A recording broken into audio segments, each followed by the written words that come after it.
Hello everyone, welcome back to my channel. ഇന്ന് നമ്മൾ നോക്കാൻ പോകുന്നത് ഡോമിനൻ്റ് ആൻഡ് റെസസീവ് ജീൻസിനെ കുറിച്ചാണ് നോക്കാൻ പോകുന്നത്. ഫസ്റ്റ് നമുക്ക് ബേസിക്സ് നോക്കാം.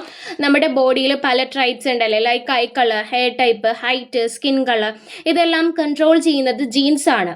ഒരു ട്രൈറ്റിന് 2 ജീൻസ് ഉണ്ട്. ഒന്ന് മദറിൽ നിന്നും ഒന്ന് ഫാദറിൽ നിന്നും ആണ്. ജീൻസ് 2 തരമാണ്, റെസസീവും ഡോമിനൻറ്റും. Dominant and recessive. Okay, first നമുക്ക് ഡോമിനന്റ് ജീൻസിനെ കുറിച്ച് നോക്കാം. ഡോമിനന്റ് ജീൻസ് എന്ന് പറയുന്നത് സ്ട്രോങ് ജീൻ ആണ്. ഡോമിനന്റ് ജീൻ എന്ന് പറയുന്നത് സ്ട്രോങ് ജീൻ ആണ്.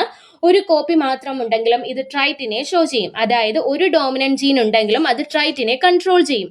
യൂഷ്വലി ഡോമിനന്റ് ജീൻസിനെ നമ്മൾ റെപ്രസെന്റ് ചെയ്യുന്നത് ക്യാപിറ്റൽ ലെറ്റേഴ്സ് യൂസ് ചെയ്തുകൊണ്ടാണ് റെപ്രസെന്റ് ചെയ്യുന്നത്. ഓക്കെ, ഡോമിനന്റ് ജീൻസ് എന്ന് പറയുന്നത് സ്ട്രോങ് ജീൻ ആണ്. Shows trait even with 1 copy represented by capital letter. Then നമുക്ക് റെസസീവ് ജീനെ കുറിച്ച് നോക്കാം. റെസസീവ് ജീൻ എന്ന് പറയുന്നത് ഒരു വീക്ക് ജീൻ ആണ്. ഡോമിനന്റ് ജീൻസ് ഉണ്ടെങ്കിൽ റെസസീവ് ജീൻ ഹൈഡ് ആയിരിക്കും. ഇത് സ്മോൾ ലെറ്റേഴ്സ് യൂസ് ചെയ്തുകൊണ്ടാണ് റെപ്രസെന്റ് ചെയ്യുന്നത്. റെസസീവ് ജീൻ എന്ന് പറയുന്നത് എന്താണ്? ഒരു വീക്ക് ജീൻ ആണ്. Shows trait only with 2 copies represented by small letter. Okay, ഇനി നമുക്ക് ജീൻ കോമ്പിനേഷൻസ് നോക്കാം. ജീൻ കോമ്പിനേഷൻസ് ആണ് ഇനി നോക്കാൻ പോകുന്നത്. ജീൻ കോമ്പിനേഷൻസ് പ്രധാനമായിട്ടും 3 കോമ്പിനേഷൻസ് ആണുള്ളത്. നിങ്ങൾക്ക് ഇവിടെ കാണാം capital letter A and capital letter A. അതെന്തിനെയാണ് റെപ്രസെന്റ് ചെയ്യുന്നത്? ഡോമിനന്റ് ജീൻസിനെ അല്ലേ റെപ്രസെന്റ് ചെയ്യുന്നത്? 2 ക്യാപിറ്റൽ ലെറ്റർ എ ആണല്ലേ ഇവിടെ കാണുന്നത്. അപ്പൊ 2 ക്യാപിറ്റൽ ലെറ്റർ എ വന്നാൽ എന്താണ്? രണ്ടും ഡോമിനന്റ് ആണ് അല്ലേ, രണ്ടും ഡോമിനന്റ് ജീൻസ് ആണ്. അപ്പൊ അവിടെ ഷോ ചെയ്യുന്ന ട്രൈറ്റ് ഏതായിരിക്കും? ഡോമിനന്റ് ട്രൈറ്റ് തന്നെയായിരിക്കും അവിടെ ഷോ ചെയ്യുന്നത്. രണ്ടാമത്തെ കോമ്പിനേഷൻ നോക്കിക്കേ, capital letter A and small letter A. അതെന്താണ് റെപ്രസെന്റ് ചെയ്യുന്നത്? ഒരെണ്ണം ഡോമിനന്റ് ജീനും ഒന്ന് റെസസീവ് ജീനുമാണ്. അപ്പൊ അവിടെ ഷോ ചെയ്യുന്ന ട്രൈറ്റ് എന്തായിരിക്കും?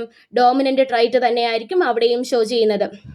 ലാസ്റ്റ് കോമ്പിനേഷൻ നോക്കിക്കേ, both small A, both small letters ആണല്ലേ. അതായത് രണ്ടും റെസസീവ് ജീനാണ്. രണ്ടും റെസസീവ് ജീൻ ആകുമ്പോൾ അവിടെ എന്തായിരിക്കും ഷോ ചെയ്യുന്നത്? റെസസീവ് ട്രൈറ്റ് ആണ് ഷോ ചെയ്യുന്നത്. ഇതിൽ നിന്ന് നിങ്ങൾക്ക് എന്ത് മനസ്സിലായി? അതായത് ഒരു ഡോമിനന്റ് ജീൻ ഉണ്ടെങ്കിലും അവിടെ ഡോമിനന്റ് ട്രൈറ്റ് തന്നെയായിരിക്കും ഷോ ചെയ്യുക. റെസസീവ് ട്രൈറ്റ് ഷോ ചെയ്യണമെന്നുണ്ടെങ്കിൽ അവിടെ എന്ത് വേണം? 2 ജീനും റെസസീവ് ആണെന്നുണ്ടെങ്കിൽ മാത്രമേ അവിടെ റെസസീവ് ട്രൈറ്റ് ഷോ ചെയ്യത്തുള്ളൂ. ഓക്കെ, ഒരു എക്സാമ്പിൾ നോക്കാം. നമുക്ക് ഐ കളറിനെ നമുക്ക് എക്സാമ്പിൾ ആയിട്ട് എടുക്കാം. ഓക്കെ, ഇവിടെ നമുക്ക് ഡോമിനന്റ് ആയിട്ട് ബ്രൗൺ ഐ കളർ കൊടുക്കാം. ഡോമിനന്റ് ആയിട്ട് എന്ത് ചെയ്യാം? നമുക്ക് ബ്രൗണിനെ എടുക്കാം. ബ്രൗണിനെ നമുക്ക് ഡോമിനന്റ് ആയിട്ട് എടുക്കാം. റെസസീവ് ആയിട്ട് ബ്ലൂവിനെ എടുക്കാം. ഓക്കെ, അപ്പം ഡോമിനന്റിനെ നമ്മൾ റെപ്രസെന്റ് ചെയ്യുന്നത് എന്ത് യൂസ് ചെയ്തുകൊണ്ടാണ്? ക്യാപിറ്റൽ ലെറ്റേഴ്സ് യൂസ് ചെയ്തുകൊണ്ടാണ്. അപ്പം നമുക്ക് ഇവിടെ ക്യാപിറ്റൽ ലെറ്റർ എ ബ്രൗണിന് കൊടുക്കാം. ദെൻ ബ്ലൂ എന്ന് പറയുന്നത് ഇവിടെ നമ്മൾ എടുത്ത എന്താണ്? റെസസീവ് ആയിട്ടാണല്ലേ. റെസസീവിനെ നമ്മൾ എന്ത് യൂസ് ചെയ്യണം? സ്മോൾ ലെറ്റേഴ്സ് ആണ് യൂസ് ചെയ്യേണ്ടത്. അപ്പം നമുക്കിവിടെ സ്മോൾ ലെറ്റർ എ എന്തിന് കൊടുക്കാം? ബ്ലൂ ഐ കളറിന് കൊടുക്കാം. അപ്പൊ ഇവിടെ വരുന്ന കോമ്പിനേഷൻസ് ഏതൊക്കെയാണ്? Capital letter A and capital letter A. അതായത് രണ്ടും ഡോമിനന്റ് ജീൻസ്, അതായത് രണ്ടും ബ്രൗൺ ആണെന്നുണ്ടെങ്കിൽ അവിടെ ഉണ്ടാകുന്ന ട്രൈറ്റ് ഏതായിരിക്കും? ബ്രൗൺ തന്നെ ആയിരിക്കും അല്ലേ. അടുത്തത് നോക്കിക്കേ, capital letter A and small letter A. ഒരെണ്ണം ഡോമിനന്റും ഒന്ന് റെസസീവും. അതായത് ഡോമിനന്റ് ഏതാണ്? ബ്രൗണും റെസസീവ് ബ്ലൂവും. അങ്ങനെ വന്നാലും അവിടെ ഷോ ചെയ്യുന്ന ട്രൈറ്റ് എന്തായിരിക്കും? ഡോമിനന്റ് ട്രൈറ്റ് തന്നെയായിരിക്കും അവിടെയും ഷോ ചെയ്യുന്നത്. അപ്പൊ അവിടെ എന്തായിരിക്കും? ബ്രൗൺ തന്നെയാണ് അവിടെയും ഷോ ചെയ്യുന്നത്. ലാസ്റ്റ് കോമ്പിനേഷൻ നോക്കിക്കേ, സ്മോൾ ലെറ്റർ എ. രണ്ടും സ്മോൾ ലെറ്റേഴ്സ് ആണല്ലേ. അതായത് രണ്ടും റെസസീവ് ജീൻസ് ആണ്. ഇവിടെ റെസസീവ് എന്ന് പറയുന്നത് എന്താണ്? ബ്ലൂ ആണ്. രണ്ടും ബ്ലൂ ആണ്. അപ്പൊ അവിടെ ഉണ്ടാകുന്ന ട്രൈറ്റ് എന്തായിരിക്കും? ബ്ലൂ ഐ കളർ തന്നെയായിരിക്കും അവിടുത്തെ ട്രൈറ്റ് എന്ന് പറയുന്നത്.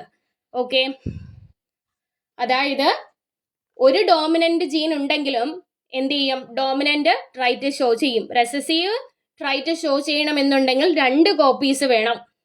ഓക്കെ, ഇത് ജെനറ്റിക്സിലെ വളരെ ബേസിക് ആൻഡ് ഇമ്പോർട്ടൻ്റ് ആയിട്ടുള്ള ഒരു കോൺസെപ്റ്റ് ആണ് ഡോമിനന്റ് ആൻഡ് റെസസീവ് ജീൻ എന്ന് പറയുന്നത്.